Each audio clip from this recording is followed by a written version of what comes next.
Kajian ilmiah.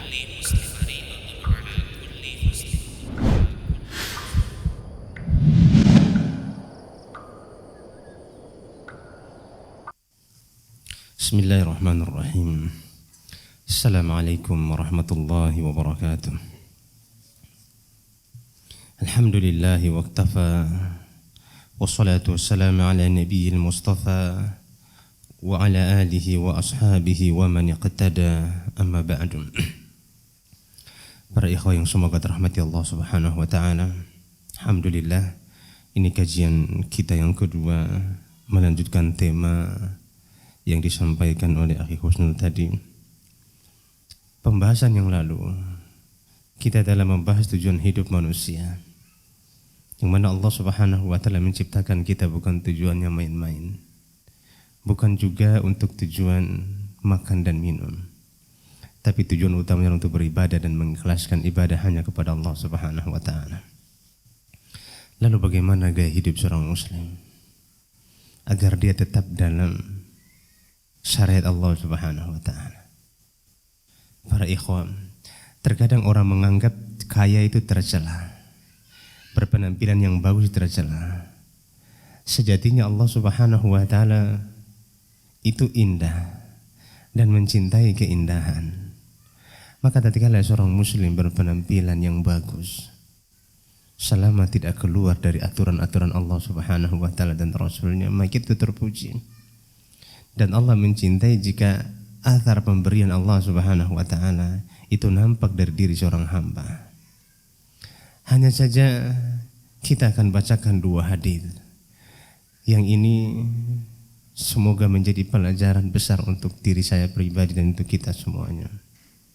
Dalam sebuah hadis yang diriwayatkan oleh Imam Muslim, Rasul alaihi salatu wassalam bersabda, "Kullun nas yaghdu fa ba'i'u nafsahu fa mu'tiqaha aw mubiqaha."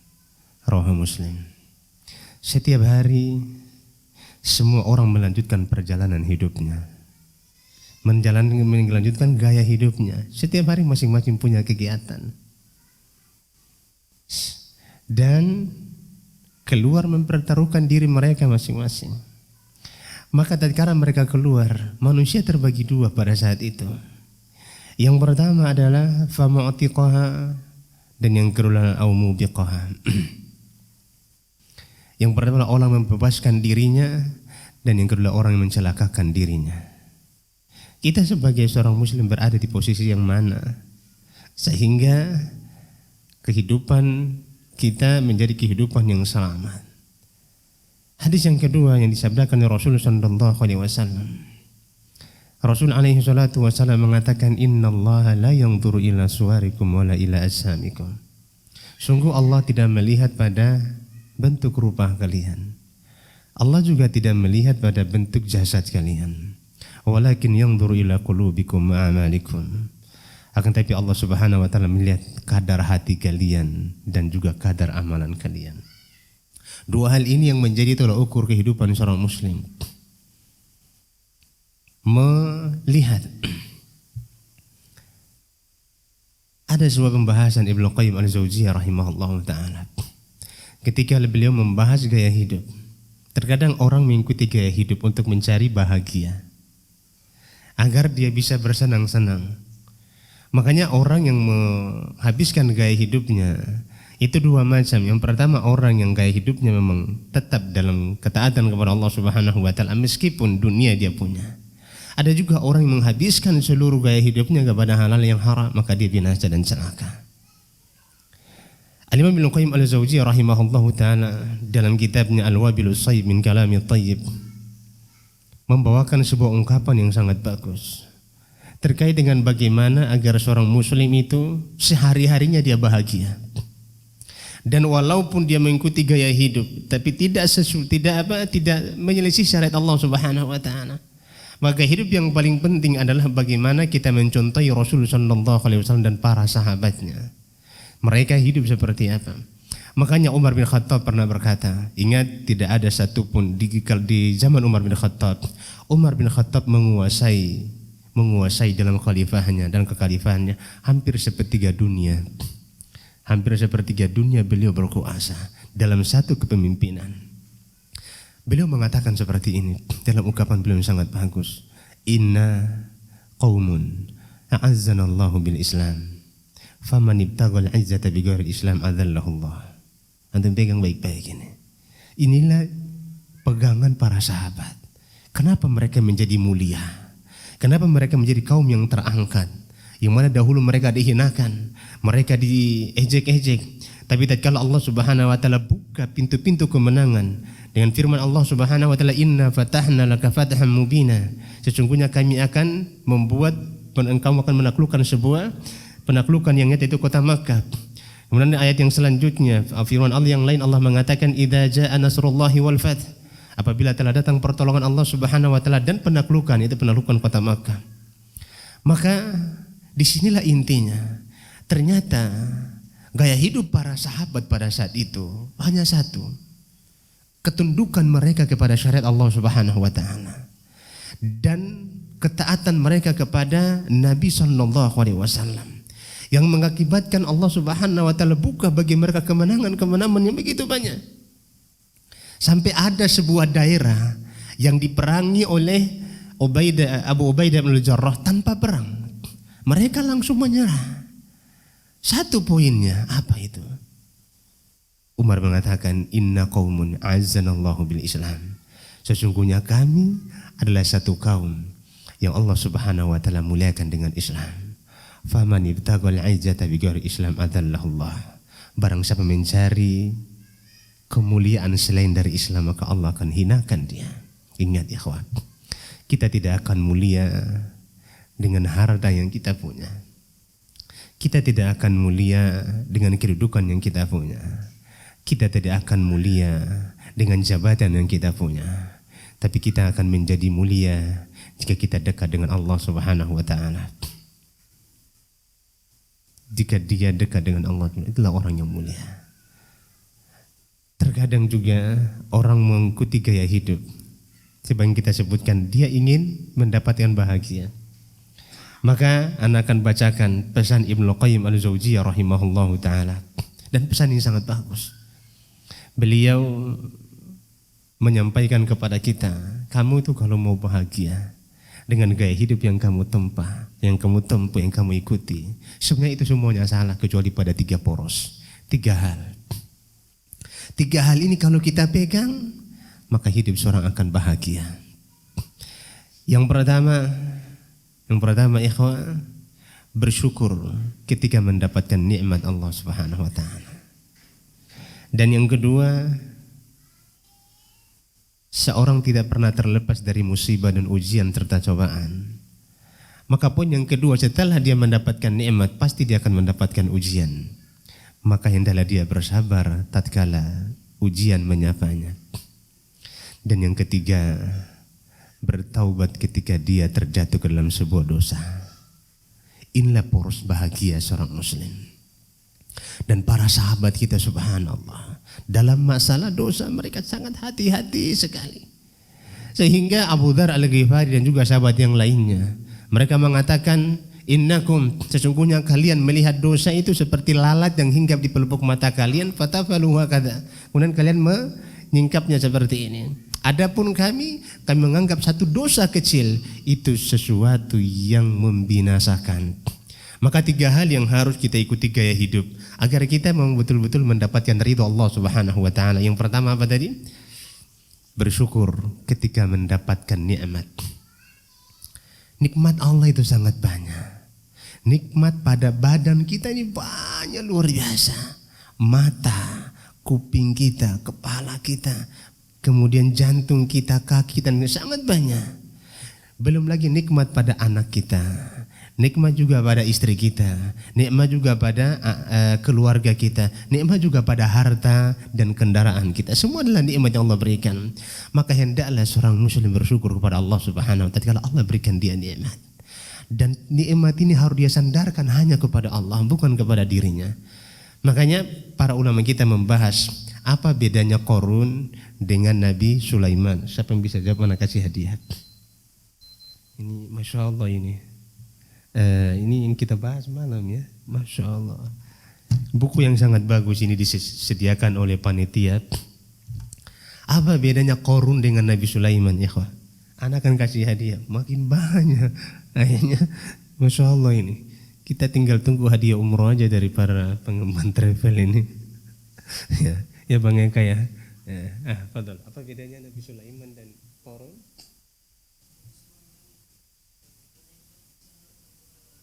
Nabi Sulaiman dapat nikmat sandarkan kepada Allah. Qarun, Masya Allah. Qarun dapat nikmat sandarkan sama dirinya sendiri, betul, Masya Allah.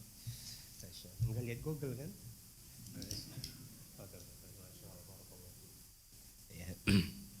Beda Nabi Sulaiman dengan Qarun itu pada keangkuhan Qarun dan kerendahan hati Nabi Sulaiman alaihissalam. Nabi Sulaiman ketika dia meminta kepada bala tentaranya pasukannya, siapa yang bisa mendatangkan singgasana Ratu Balkis, maka Ifrit mengatakan, ana atika bihi qabla an taquma min maqamik. Aku akan mendatangkan singgasana sebelum kau berdiri dari tempat dudukmu. Maka dari kalangan manusia ngomong, aku akan pindahkan kerajaannya ketika kamu kedipkan matamu, sudah ada di depannya. Maka ketika dia mengedipkan matanya, kerajaan singgasana Ratu Bilqis sudah di depannya. Apa kata Nabi Sulaiman? Hada min fadli Rabbi liyabluwani aashkuru am akfur. Hati-hati, ini adalah karunia dari Tuhanku. Nabi Sulaiman tidak mengatakan ini karena kehebatan kekuasaanku, karena tidak ada satupun manusia yang berkuasa sebagaimana Nabi Sulaiman, dan Allah tidak akan memberikan di dunia ini kerajaan yang sama seperti Nabi Sulaiman. Nabi Sulaiman tuh semut aja bisa dia pahami bahasanya, jin-jin semua jadi bala tentaranya, burung dan apa semua dibawa dan tunduk dalam perintahnya. Apa kata Nabi Sulaiman? Hada min fadli Rabbi. Ini adalah karunia dari Tuhanku. Liyabluwani, agar Allah menguji aku. Aashkuru am akfur. Apakah aku termasuk dari orang yang bersyukur atau aku termasuk dari orang yang kufur? Beda dengan Qarun. Ketika kaumnya mengingatkan Qarun, wabtaghi fima ataqallahu darul akhirah wa la tansa nasibaka minad dunya. Wahai Qarun, harta yang Allah berikan kepada kamu ini, jangan kamu lupa bagian akhiratmu, dan jangan juga kamu lupa bagian duniamu. Dengan bangga apa kata Qarun? Innama utituhu ala ilmin indi. Aku dapat semua ini karena kecerdasanku, kepiawaianku.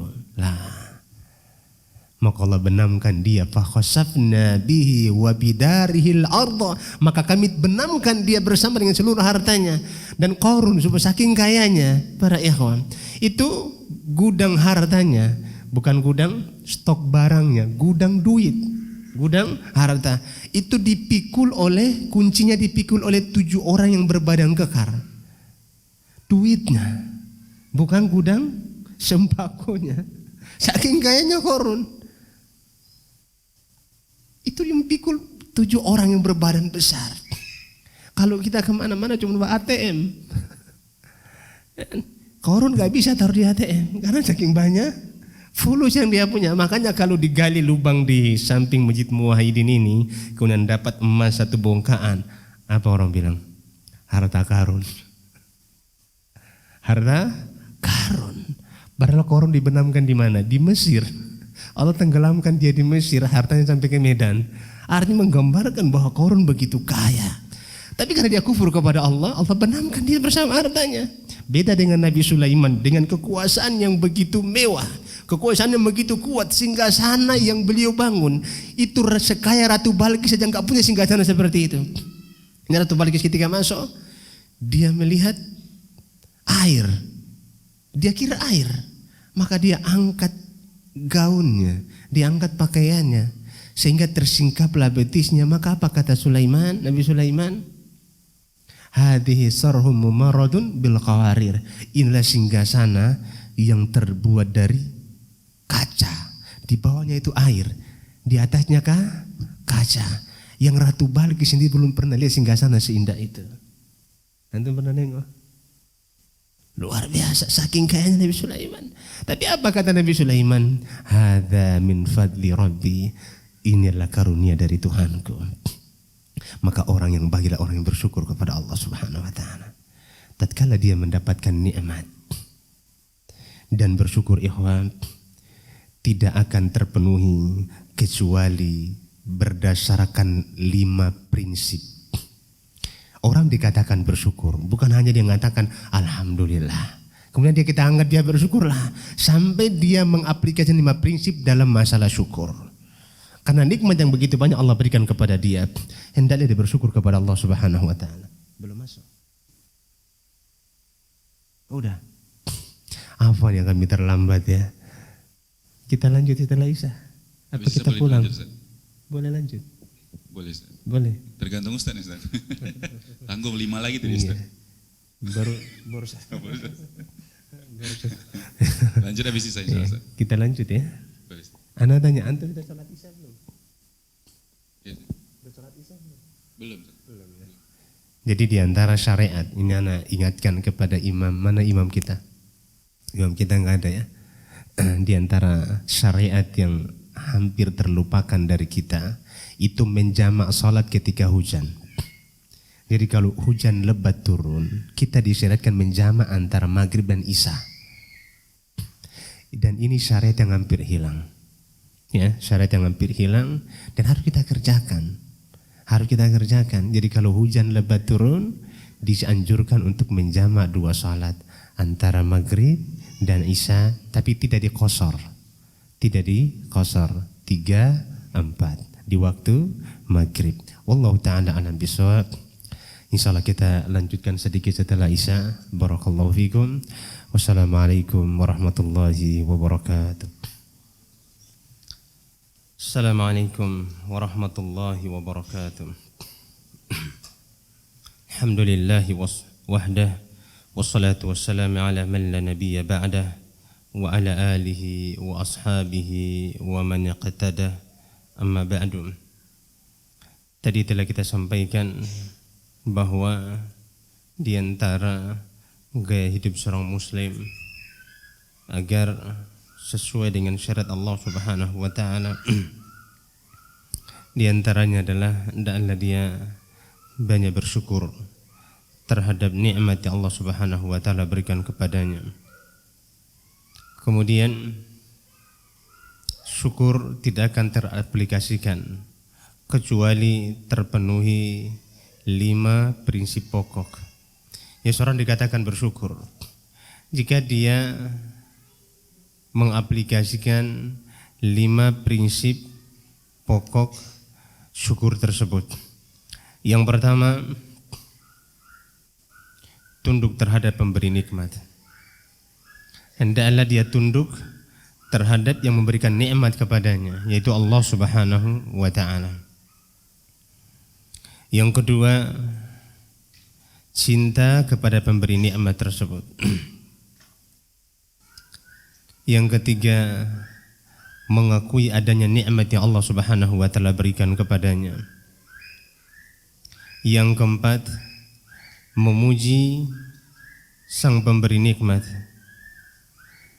Dan yang terakhir, yang kelima adalah tidak menggunakan nikmat tersebut pada hal-hal yang Allah Subhanahu wa taala haramkan. Tidak menggunakan nikmat tersebut pada hal-hal yang diharamkan. Inilah prinsip dari kehidupan seorang muslim. Maka para ikhwah dan akhwat yang semoga dirahmati Allah Subhanahu wa taala, hal ini terkandung dalam sabda Nabi kita Muhammad sallallahu alaihi wasallam, ajaban li amril mu'min, inna amrahu kullahu lahu khair.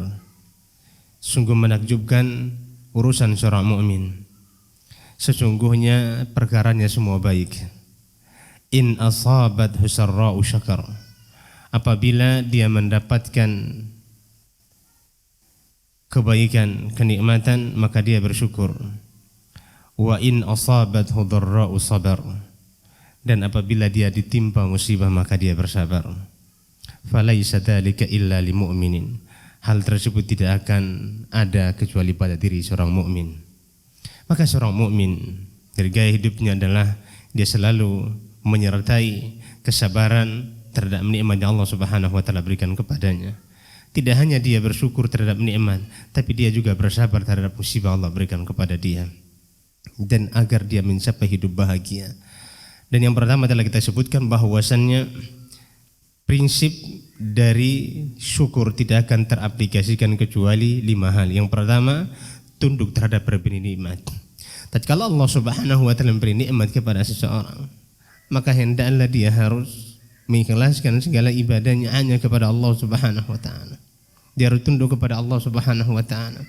Bahwa nikmat yang ada pada dirinya, nikmat yang dia dapatkan bukanlah atau bukan karena keahlian dia, bukan karena kepandaiannya, tapi semata-mata ini dari Allah Subhanahu wa taala. Maka dia harus tunduk kepada Allah Subhanahu wa taala. Yang kedua, dia harus cinta kepada sang pemberi nikmat. Karena mencintai Allah Subhanahu wa taala merupakan pondasi yang sangat mulia. Seorang beribadah kepada Allah Subhanahu wa taala dan seorang bersyukur kepada Allah Subhanahu wa taala didasari dasar cinta. Ditambah lagi Allah Subhanahu wa taala memberikan dia kenikmatan tersebut. Maka rasa syukur itu akan makin sempurna. Dan yang ketiga, mengakui adanya nikmat yang diberikan. Yang keempat, memuji pemberi nikmat. Dan yang paling penting adalah tidak menggunakan nikmat tersebut pada hal-hal yang Allah Subhanahu wa taala haramkan. Banyaknya orang mempergunakan nikmat Allah Subhanahu wa taala pada hal yang Allah haramkan dikarenakan kelalaiannya dan ketidaktahuannya. Yang kedua, yang mana gaya hidup seorang mukmin agar dia mendapatkan hidup bahagia dan sesuai dengan syariat Allah Subhanahu wa taala. Yang kedua adalah sabar ketika mendapatkan cobaan, dan ini berat. Sedikit orang yang mampu bersabar tatkala Allah Subhanahu wa taala menguji dirinya. Sedikit sekali orang yang mampu bersabar tatkala mendapatkan ujian dari Allah Subhanahu wa taala. Makanya Imam Ibnu Qayyim Al-Jauziyah rahimahullahu taala mengatakan bahwasannya kesempurnaan ibadah itu jika tergabung padanya 2 hal. Yang pertama, ketika dia mendapatkan kesenangan dia tetap ibadah. Yang kedua, ketika dia mendapatkan ujian dia tetap ibadah kepada Allah Subhanahu wa taala. Banyak orang hanya beribadah kepada Allah Subhanahu wa taala ketika mendapatkan nikmat, tapi tatkala ujian itu datang dia malah lupa terhadap Allah Subhanahu wa taala. Maka musyahadatul minnah, menyaksikan bahwa Allah Subhanahu wa taala sebagai pemberi nikmat, kemudian mengaplikasikannya dalam ibadah, itu tidak hanya teraplikasikan pada apa? Tidak hanya dilakukan pada saat kita mendapatkan nikmat. Makanya Rasulullah SAW mengatakan bahwasannya isbaghul wudu fil makarih. Di antara amalan yang paling utama adalah tatkala seorang memperbagus wudunya pada kondisi dia tidak suka, pada kondisi tidak enak pada dirinya. Tentunya akan berbeda pahalanya. Dia dapatkan dengan orang yang apa? Orang yang berwudu pada saat dia sedang suka. Berbeda juga dengan halnya orang bersedekah ketika dia punya kelapangan, dengan orang yang bersedekah ketika dia tidak punya kelapangan. Tentunya ada perjuangan yang dia keluarkan, ada usaha berat yang dia usahakan. Orang yang punya kelapangan mengeluarkan 1 juta itu hal biasa, tapi orang yang tidak punya kelapangan mengeluarkan 1 juta itu luar biasa. Maka pahalanya akan berbeda, didapatkan oleh orang yang mendapatkan kelapangan dan orang yang tidak mendapatkan kelapangan. Maka 2 hal ini harus disertai, harus menyertai kita baik dalam kondisi susah maupun dalam kondisi senang. Makanya suatu hadis Rasulullah SAW mengatakan, seseorang bersedekah 1 dirham mengalahkan yang bersedekah banyak dirham atau banyak dinar. Para sahabat bertanya, kenapa bisa ya Rasulullah? Yang punya banyak dinar, dia mengeluarkan 20 dinar, 100 dinar, 200 dinar. itu mungkin separuh atau sedikit dari hartanya yang dia keluarkan. Tapi yang bersedekah 1 dirham, itu mungkin dia punya cuma 2 dirham. Sehingga ketika dia mau mengeluarkan 1 dirham, betul-betul dia paksakan dirinya untuk bersedekah, untuk dia keluarkan. Maka inilah yang disebut dengan keadaan seorang mukmin. Maka seorang mukmin, ikhwan dan akhwat yang semoga terahmati Allah Subhanahu wa taala, prinsip hidupnya susah senang tetap ibadah kepada Allah Subhanahu wa taala. Maka tatkala dia mendapatkan ujian, dia mendapatkan cobaan, hendaklah dia bersabar kepada Allah Subhanahu wa taala. Dan sabar ini tidak teraplikasi kecuali terpenuhi 3 syarat atau 3 hal. Yang pertama, dia tidak murka dengan ujian yang Allah berikan kepadanya. Terkadang orang marah, terkadang orang tidak ridho dengan ujian yang Allah berikan kepada dia. Yang kedua, lisannya tidak mengucapkan sesuatu kecuali Allah yang Allah Subhanahu wa taala ridhoi. Dia tidak mengadu kepada manusia, dia hanya mengadu kepada Allah Subhanahu wa taala. Dan yang ketiga adalah menahan anggota tubuhnya untuk tidak melakukan hal-hal yang Allah Subhanahu wa taala haramkan.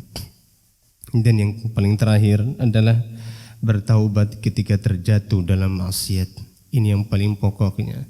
Sesungguhnya tipikal manusia dan tabiat manusia adalah berbuat dosa. Sebaik-baik yang bermaca adalah dia bertaubat kepada Allah Subhanahu wa taala. Rasulullah mengatakan kullu bani Adam khata' wa khairu khata'ina tawwabun. Setiap anak Adam pasti berdosa, dengan menggunakan sighah mubalaghah. Sighah mubalaghah dalam bahasa Arab dengan sighah fa'al, artinya terus-menerus melakukan dosa dan kesalahan. Maka sebaik-baik yang melakukan kesalahan mereka yang bertobat kepada Allah Subhanahu wa taala. Mereka yang bahagia. Mereka lah seorang mukmin yang sejatinya gaya hidupnya sesuai dengan syariat Allah Subhanahu wa taala. Yang pertama apa? Dia bersyukur apabila mendapatkan nikmat. Dan yang kedua, dia bersabar ketika mendapatkan cobaan. Dan yang ketiga, dia bertobat ketika dia terjatuh ke dalam hal dosa. Ada hadiah. Ana mau tanya. Sebutkan 5 prinsip seorang dikatakan bersabar. Tafadhal. Kasih pengeras ya. Sabar tidak akan teraplikasikan kecuali terpenuhi padanya 5 prinsip. Tafadhal. Masya Allah. Tetangga masjid ini ya. Bismillah. 5 prinsip yang harus terpenuhi ketika seseorang harus bersyukur ya Ustaz. Yang pertama, tunduk terhadap yang memberikan nikmat, yaitu tunduk kepada terhadap Allah. Pemberi nikmat. Yang kedua, cinta kepada pemberi nikmat, yaitu kepada cinta Allah. kepada pemberi nikmat. Ketiga, mengakui nikmat yang diberikan. mengakui nikmat yang diberikan. Yang keempat, memuji pemberi nikmat tersebut. memuji yang memberikan nikmat. Yang kelima, tidak menggunakan nikmat tersebut kepada hal-hal yang diharamkan oleh Masya Allah. Allah, barakallahu fiik. Ya, ini berarti nyatat ini. Berarti ini kayaknya kita ada ujiannya nanti ya. Belajar kitab nanti ada ujiannya. Yang dapat juara 1 mungkin hadiahnya sama Bang Eka nanti. Ya, dan insya Allah kita akan mulai kajian kitab. Saya pengen kitabnya kecil-kecil aja. Ya, kita mulai kajian kitab nanti insya Allah. Ikhwan, terkadang banyaknya orang belajar. Itu cara belajarnya tidak duduk. Ilmu yang dia dapatkan itu kurang berakar. Sehingga ketika datangnya syubhat, dia mudah terpengaruh dengan syubhat tersebut. Maka kalau tidak ada halangan insyaallah ta'ala, kajian rutin malam Sabtu ini, Ana ingin membahas sebuah buku yang sangat bagus, ringkas dan akan kita menjelaskan panjang lebar. Buku ini dikarang oleh Syekh Shalih Al-Utsaimin, bukan Syekh Shalih Utsaimin. Buku dikarang oleh Syekh Shalih Al-Utsaimin. Judul bukunya adalah Talkhis atau Mulakhas fi Ta'zimil Ilmi. Ringkasan bagaimana seorang penuntut ilmu memuliakan ilmu. Memuliakan ilmu. Ternyata dalam buku ini dibahas bahwa ilmu itu merupakan mutiara yang sangat mahal. Kebanyakan kita datang belajar itu terkadang karena rame majelisnya. Betul atau tidak? Jadi datangnya karena ikut rame. Terkadang seperti itu. Kadang-kadang orang datang belajar karena kawannya datang. Terkadang juga orang datang belajar karena ingin apa? Ingin berjumpa dengan teman-temannya dan lain sebagainya. Maka kalau belajar ta'zim dalam buku ini disebutkan yang paling pokok dalam belajar, itu satu. Yang paling pokoknya itu satu. Dan insya Allah kita akan sampaikan pada majelis yang akan kita bahas insyaallah ta'ala. Beliau menyampaikan poin pertama itu tathiru ya'il ilmi. Dia harus mensucikan, membersihkan wadah ilmunya dulu, baru ilmu itu akan masuk. Maka jangan sampai kita belajar kita enggak catat. Kita harus apa? Nyatat. Dan nyatat itu jangan di handphone. Apalagi kalau handphonenya hidup datanya. Ya. Nyatat itu di mana? Di buku. Agar ada usaha untuk mencatat. Bukan menyindir ini ya. Nah, tapi Anda menyampaikan. Kita menyampaikan nyatat nanti bawa buku. Nanti kita persiapkan antum mencatat. Kita mencatat, belajar itu mencatat. Alliqil ilma bil kitabah kata para ulama kita. Ikatlah ilmu itu dengan menulis, dengan tulisan. Dan nanti pulang di murojaah apa yang telah disampaikan. Insyaallah akan kita bahas buku ini ya, Bang Eka. Ya, akan bahas buku. Atau ada pilihan buku? Ada pilihan buku antum? Bang Eka ada pilihan buku? Ada. Ya, itu yang Ana ingin bahas insyaallah taala agar bagaimana sih kita belajar, bagaimana kita tahsilil ilmi yang benar, cara mendapatkan ilmu yang benar seperti apa. Buku ini sangat ringkas, ya mudah-mudahan dalam 20 pertemuan bisa selesai. Dalam 20 pertemuan kita bisa menyelesaikan buku tersebut.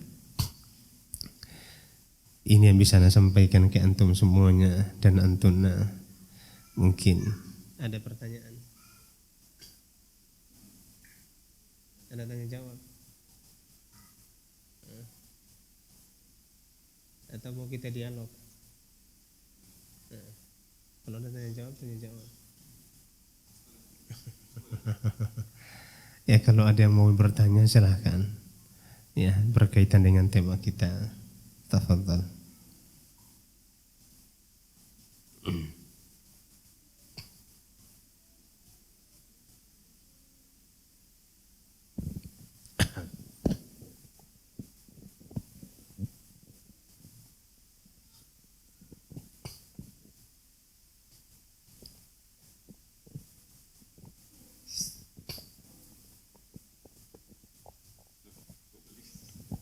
Belum ada berarti. Itu di umahat, di akhwat.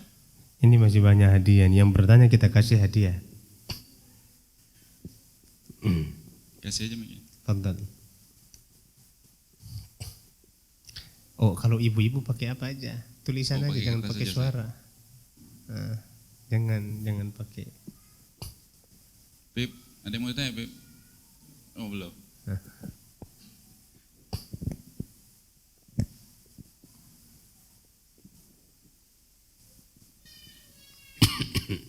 Bang Jiang ada yang mau tanya, Bang Jiang? Nanya judul buku tadi. Di WhatsApp Ustaz aja. Ini ketua BKM ada pertanyaan di ketua BKM. Kalau Bang Jian biasa menerima pertanyaan. Menerima pertanyaan. Hotelnya di mana gitu ya. Ya, belum ada ya. Ya insyaallah kita lanjutkan pertemuan akan datang insyaallah taala. Masih tematik lagi. Ya. Langsung pembahasan kita ya. Ya. Insyaallah kita akan nanti judul kitabnya akan anak kasih ke Akhi Husnu atau Akhi Eka. Bisa di-download nanti. Berbahasa Arab nanti akan kita terjemahkan insyaallah taala.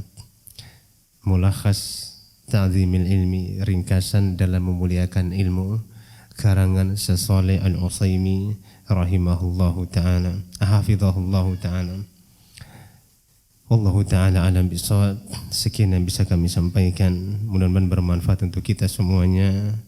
Subhanakallahumma bihamdika asyhadu an la ilaha illa anta astaghfiruka wa atubu ilaik. Wassalamualaikum warahmatullahi wabarakatuh.